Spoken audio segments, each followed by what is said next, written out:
দেখতে পাচ্ছ সেই মাছ কাটার ভিডিও আগের ভিডিওতে দিয়েছিলাম। মাছের ঝোল রেডি হয়ে গেছে। দেখো ওখানে ডালের বড়ি অ্যাড করেছি, কারণ আমার এই ডালের বড়িটা মানে যে কোনো তরকারির মধ্যে আমার ডালের বড়িটা খুব ফেভারেট।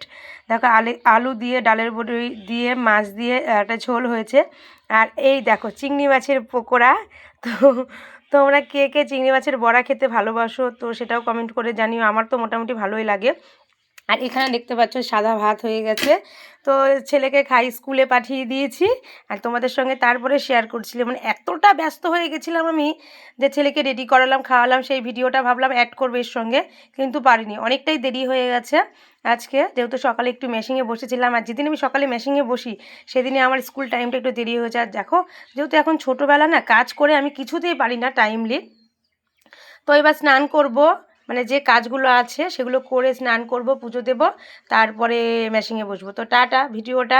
আর এই মানে মাছের ঝোলটা কেমন হয়েছে তোমরা খেলে বলবে, বাট রেডি করার পর তোমাদের সঙ্গে আমি শেয়ার করলাম সেটা কেমন লাগলো সেটাও কমেন্ট করে জানিও। তা তো টাটা।